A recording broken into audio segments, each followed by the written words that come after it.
Bismillahirrahmanirrahim. Assalamualaikum warahmatullahi wabarakatuh.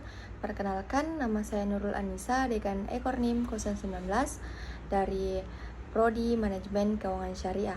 Saya akan menjelaskan apa itu keseimbangan pasar barang dan pasar uang. Baik, yang pertama itu ada apa itu keseimbangan pasar. Keseimbangan pasar adalah kondisi di mana kuantitas permintaan sama dengan kuantitas penawaran pada tingkat harga tertentu. Pada kondisi ini, harga dan kuantitas cenderung stabil tanpa ada tekanan untuk naik atau turun. Pasar barang mengatur produksi dan pengeluaran, sedangkan pasar uang mengatur likuiditas dan suku bunga. Keseimbangan ekonomi tercapai ketika dua pasar ini stabil pada kombinasi tertentu dari pendapatan Y dan suku bunga I. Keseimbangan pasar barang. Keseimbangan pasar barang terjadi ketika pengeluaran agregat sama dengan output nasional Y. Keseimbangan ini diwakili oleh kurva IS. Adapun rumus dasar keseimbangan pasar barang yaitu Y sama dengan C tambah I tambah G tambah X kurang M. Adapun Y-nya itu output nasional atau pendapatan, C itu konsumsi, I itu investasi, G sama dengan pengeluaran pemerintah, X dan M itu ekspor neto. Selanjutnya ada definisi kurva IS. Menunjukkan kombinasi pendapatan Y dan suku bunga I yang membuat pasar barang seimbang. Bermiringan negatif artinya jika suku bunga I turun, pendapatan Y naik. Adapun faktor pergeseran kurva IS jika ke kanan meningkat, belanja pemerintah G naik, keyakinan konsumen atau investor membaik, ekspor naik atau impor turun. Adapun jika ke kiri itu menurun, pengeluaran pemerintah turun, konsumen pesimis, dan ekspor turun. Selanjutnya ada keseimbangan pasar uang.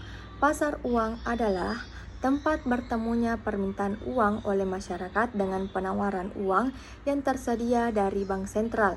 Keseimbangan terjadi ketika permintaan uang sama dengan penawaran uang. Keseimbangan ini dilambangkan dengan kurva LM. Permintaan uang dipengaruhi oleh pendapatan Y naik, kebutuhan uang naik, dan suku bunga I naik, orang lebih memilih menabung. Kemudian ada karakteristik kurva LM menunjukkan keseimbangan pasar uang. Bermiringan positif artinya jika pendapatan Y naik, permintaan uang naik sehingga suku bunga naik. Faktor penyebabnya jika ke kanan itu meningkat, jumlah uang beredar naik, masyarakat mengurangi permintaan uang, dan jika ke kiri itu menurun, yaitu jumlah uang beredar turun. Adapun kesimpulan dari materi di atas yaitu model IS dan LM adalah alat utama dalam ekonomi makro yang menjelaskan bagaimana pasar barang dan pasar uang berinteraksi untuk mencapai keseimbangan perekonomian secara keseluruhan. Kurva IS mewakili keseimbangan di mana pasar barang, di mana pengeluaran agregat sama dengan output nasional Y yang dipengaruhi oleh suku bunga I dan investasi. Sementara itu, kurva LM menunjukkan keseimbangan di pasar uang di mana permintaan uang setara dengan penawaran uang, dan ini dipengaruhi oleh tingkat pendapatan Y dan permintaan uang. Keseimbangan umum tercapai pada titik perpotongan kedua kurva ini yang secara bersamaan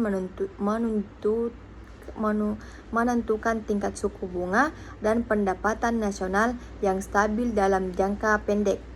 Model ini sangat penting untuk menganalisis dan memprediksi dampak kebijakan fiskal dan moneter terhadap perekonomian. Baik, itulah tadi penjelasan materi dari saya. Sekian dan terima kasih. Wassalamualaikum warahmatullahi wabarakatuh.